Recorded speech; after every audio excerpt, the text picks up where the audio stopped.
Muy buenas cibernautas, este video tutorial se refiere a problemas de cinemática de la partícula y sus aplicaciones. Los autores de este video tutorial son los ingenieros José Luis Saquinaula Brito, Marcos Guerrero Zambrano y la persona que les habla Erika Rubio, ingenieros del SPOL y candidatos a Magister en la enseñanza de la física en esta institución. ¿Sí? El objetivo de este video tutorial de problemas de cinemática es poderles mostrar a ustedes que la física puede ser mostrada de manera muy sustancial a través de problemas de aplicación. Por tanto, podemos innovar a través de problemas cómicos, problemas de la vida diaria y muchas veces con cosas que nos pasan a menudo, ¿no?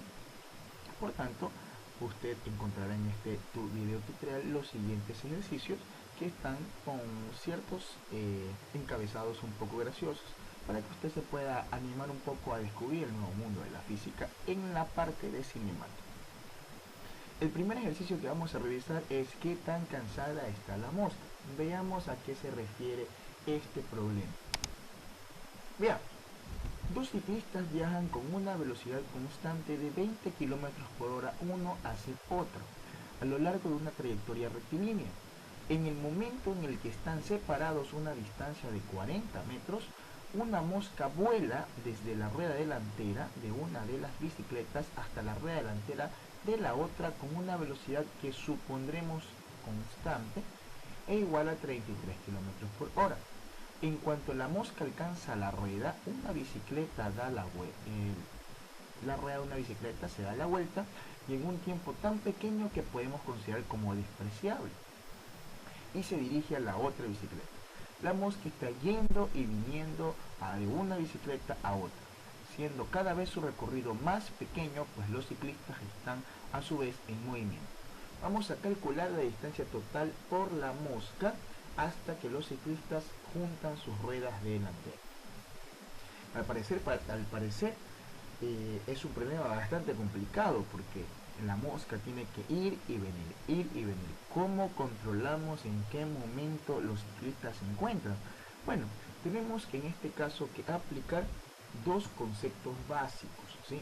El primer concepto es distancia y el segundo concepto es desplazamiento. El concepto de distancia común escalar, puesto que la distancia es un escalar, es la longitud de la trayectoria. Eso es lo que está haciendo la mosca, está recorriendo distancia. Mientras que si queremos tomarlo como vector del punto inicial al punto final, lo que estaríamos encontrando es el vector desplazamiento, que al final, cuando la mosca se encuentre en el mismo punto, va a ser 0. ¿Sí? Por tanto, si observamos en este caso que la rapidez de la mosca es constante, podríamos decir que la distancia de la mosca puede ser igual a la rapidez de la mosca por el tiempo que se demora en recorrer toda esa distancia hasta que las dos se junten, ¿no? En este caso, si la rapidez de la mosca es 33 km por hora y el tiempo es desconocido, podríamos plantear nuestra primera ecuación como la encontramos ahí, ¿sí? Después, en este caso, podemos hacer un segundo análisis en el cual podemos encontrar, ¿no?, que las distancias recorridas por los ciclistas al sumarse deben darnos siempre 40 kilómetros. Por tanto, si las velocidades, en este caso en particular las rapideces de los ciclistas son iguales, podremos escribir que 20t, el primer ciclista, rapidez del primer ciclista por el tiempo que es el que estamos buscando, que es el tiempo de cruce, más la rapidez del otro ciclista 20t por el otro tiempo de por el mismo tiempo de cruce debe ser igual a 40. Despejando esta ecuación el tiempo nos daría que el tiempo en el cual se cruzan los ciclistas a esa distancia va a ser de 1 hora. Ahora lo único que nos queda es sustituir ese tiempo de 1 hora en la ecuación inicial de la distancia. Por tanto, entonces la mosca ha recorrido 30 kilómetros, ¿sí? Una resolución bastante sencilla, al parecer era un poco compleja según el enunciado, pero si entendemos bien y diferenciamos los dos conceptos de distancia y desplazamiento, nos daremos cuenta que el problema es muy, pero muy sencillo, ¿sí? Vamos a regresar al contenido, ¿sí? Ahora tenemos otro problema, dice llegando a tiempo al autobús. Vamos a ver de qué se trata este pequeño problema. Muy bien, tenemos un autobús que va por la carretera a razón de 16 metros por segundo, su rapidez constante, ¿no? Ahora tenemos un hombre, como tenemos aquí, que se encuentra a 60 kilómetros de la carretera, ¿no? Y en cierto instante a 400 kilómetros del autobús. ¿En qué dirección indicada por alfa debe recorrer el hombre a razón de 4 metros por segundo para llegar a encontrarse justamente con el autobús o antes que éste pase frente a él? ¿Sí? Observamos que en este caso tenemos una distancia perpendicular entre el punto donde se encuentra el hombre y la carretera o la calle. Y lo que necesitamos es este ángulo alfa. Veamos, ¿sí? Podemos sugerir la siguiente gráfica para poder entender el problema, ¿no? El autobús se va a recorrer esta distancia XA, ¿sí? Mientras que el hombre tratará de recorrer esta distancia XM, ¿no? Podríamos sugerir un triángulo oblicuo ángulo y podríamos utilizar la ley del seno para encontrar el ángulo alfa que tanto nos están pidiendo en este caso, ¿no? Entonces podemos realizar este ejercicio a través de la ley del seno, diciendo que el seno de alfa, que está aquí, es a x de a, como seno de beta es a x de h. Es decir, cada uno de los senos de los ángulos es a su lado opuesto, ¿sí? Tendríamos la siguiente relación. Seno de alfa es igual a x de a sobre x de h por el seno de beta. Sería nuestra ecuación 1. ¿Sí? Muy bien. Por otro lado, conocemos por cinemática, por el movimiento rectilíneo uniforme, que el desplazamiento, la distancia realizada por el autobús va a ser igual a la rapidez del autobús considerada como constante por el tiempo de encuentro.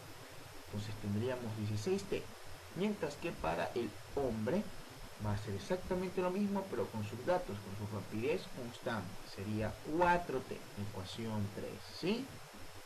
¿Cómo encontramos este ángulo beta? Bueno, si nosotros tenemos aquí la configuración de un triángulo rectángulo, podríamos aplicar una entidad trigonométrica o una función trigonométrica, en este caso tangente, no miento, sería seno. Por tanto tendríamos que el seno de beta va a ser igual al cateto opuesto 60 dividido por el hipotenusa 400. Reduciendo nos quedaría 3 sobre 20. De tal manera que sustituimos la ecuación 2 y la ecuación 3 en la ecuación 1, tendríamos que el seno de alfa, que es lo que estábamos buscando, va a ser igual a 16t sobre 4t, que son las respectivas distancias en función del tiempo, y por el seno de beta, que es 3 sobre 20. Reduciendo matemáticamente nos quedaría 37 grados. Si deseáramos encontrar el menor tiempo del hombre para llegar antes que el autobús, él debería recorrer la siguiente distancia, que es 60 metros. Recuerden que la menor distancia que había era 60 metros. Entonces, el hombre tendría que recorrer perpendicularmente hacia la carretera, y como su rapidez es constante, tendríamos entonces un tiempo de 15 segundos para que el hombre llegue al autobús en un tiempo prudente, ¿sí? Muy bien, regresemos al contenido en este caso, ¿sí? Vamos ahora al siguiente problema que dice evitando un choque en la escuela de conducción. Muy bien, veamos. Tenemos un automóvil B que está viajando a una distancia D por delante del automóvil A, ¿no? Ambos autos viajan a 60 metros por segundo cuando de pronto el conductor B frena a 12 metros por segundo al cuadrado. El hombre del automóvil A requiere 0.75 segundos para reaccionar. Generalmente este es el tiempo normal de reacción de los conductores, ¿no? Cuando en este caso el auto A frena, este lo hace a 15 metros por segundo al cuadrado. Vamos a determinar en este caso la distancia mínima D que debería existir entre los automóviles para evitar la colisión. Muy bien, el problema sugiere una respuesta de 15 metros. Vamos a ver cómo la podemos hallar. Primero, antes que nada, antes de ingresar a la solución, debemos tener muy en claro algo, jóvenes y señoritas, que el tiempo de reacción no es el mismo para los dos. Tendemos a pensar que el tiempo de reacción es el mismo, en este caso por el mecanismo que estamos acostumbrados de cruce de móviles. Pero el auto B se mueve a una cierta distancia y lo realiza en un tiempo cualquiera porque él aplica sus frenos, y esta persona se demora cierta reacción para poder observar ese evento y poder frenar a tiempo para no chocarse. Por tanto, los eventos en tiempo son separados, no son simultáneos.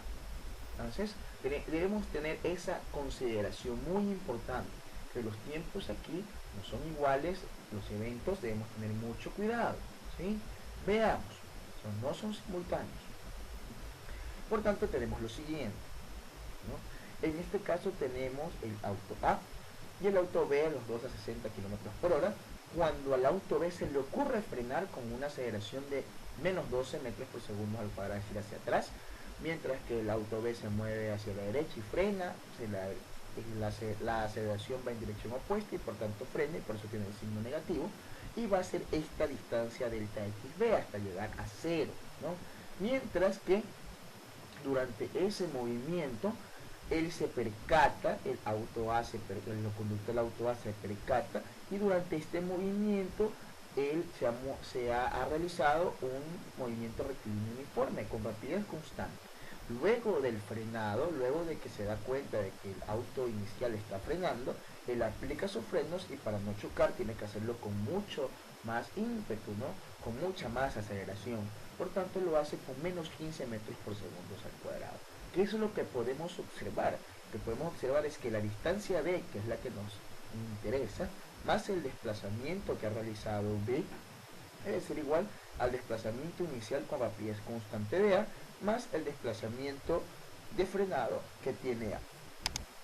Es lo que sugerimos en la ecuación 1.